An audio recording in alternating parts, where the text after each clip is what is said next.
साहेबांचं मायक्रो नियोजन आहे. छत्रपती शिवाजी महाराज की जय. सर्ववीर छत्रपती संभाजी महाराज की जय. राजभाऊ आगे बढ़ो. काय भावना आहेत ह्याच्यामध्ये मी कधीही माझी प्रतिष्ठा पणाला लागली म्हणणार नाही किंवा अस्तित्वाची लढाई म्हणणार नाही. हे माझ्या बार्शी तालुक्यातील जनतेची जी मला सेवा करायची. आता काही काही विधानसभेला मुद्दे निघाले की काय कशा करता काय झालं, परंतु मी जनतेला प्रत्येक वेळेस नगरपालिकेला सुद्धा शब्द दिला, बाजार समितीलाही शब्द दिला, आजही देतो उद्याही. भले एखादा कुठला अस्तित्व किंवा प्रतिष्ठेचा विषय 10 पाऊल मागे घ्यायची वेळ आली तरी चालत, परंतु या बार्शी तालुक्याचा विकास कधी थांबणार नाही.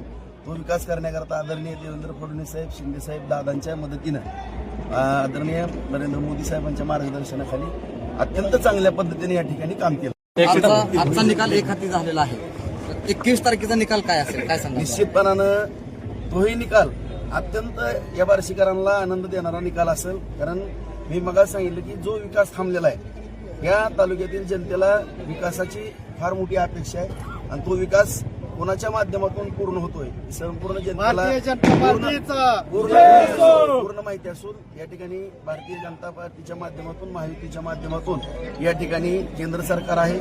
आदरणीय मोदी साहेबांच्या मार्गदर्शनाखाली आदरणीय देवेंद्र फडणवीस साहेब, शिंदे साहेब, दादा सगळेजण या ठिकाणी, तिन्ही नेते या ठिकाणी चांगल्या पद्धतीने, आणि विशेष करून या ठिकाणी या सगळ्या गोष्टी करत असताना माझे सहकारी जीवाभावाचे मित्र जयभाऊ कोरे थोडं थांबलो होतो, परंतु त्यांनी या ठिकाणी येऊन या बार्शी तालुक्यामध्ये जी भावना व्यक्त केली माझ्याबद्दल आणि मला एक आधार द्यायचं, एका मित्राला काम केलं, त्या माझ्या जयभाऊचं मी विशेष करून या ठिकाणी आभार व्यक्त करतो. राजभाऊ तुम्ही आगे बढ़ो.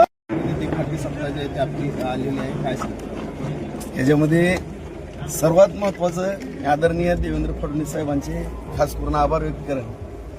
त्यांनी विशेष या बार्शीवरती प्रेम केलं, लक्ष दिलं आणि त्यांनी जी मला ताकद दिली, या ताकदीच्या जोरावरती आज 18 पैकी 18 उमेदवार या ठिकाणी निवडून आलेले आपल्याला दिसत आहे. आणि विशेष करून सहकारामध्ये आम्ही अत्यंत आमच्या ह्याच्यातली पहिलीच निवडणूक म्हणायला काय हरकत नाही, कारण गेल्या वेळेस जी बाजार समिती झालेली होती ती बाजार समिती शेतकऱ्याच्या मतावर झाली, परंतु सहकारातनं ही आमची अत्यंत कठीण अशी परीक्षा होती. मी त्याची जाणीव मला निश्चितपणा होती, परंतु सर्व मतदार जे आहेत ह्या मतदारांनी खास करून आमच्यावरती एक विशेष प्रेम केलं. या सोसाट्या मतदारसंघातनं, ग्रामपंचायतमधनं व्यापारी बांधवांनी सुद्धा या ठिकाणी सहकार्य करून बिनविरोध दिलं. आम्हाला तोलार मतदारसंघातून पण आणि सर्व या तालुक्यातली जी जनता आहे, ह्या जनतेमध्ये जे एक मेसेज गेलेला होता की विधानसभेला थोड्या काही जे काही कारणं असतील की बाबा पराभव झालेला आहे, त्याच्यामधून राजभाऊला आपण ताकद देणं गरजेचं आहे. आणि या ठिकाणी आपला जो विकास थांबल्याचं चित्र या ठिकाणी दिसतंय, ते चित्र बदलण्याच्या दृष्टिकोनातून सर्व जनता जनार्दनांनी हे दिलेले आशीर्वाद आहे.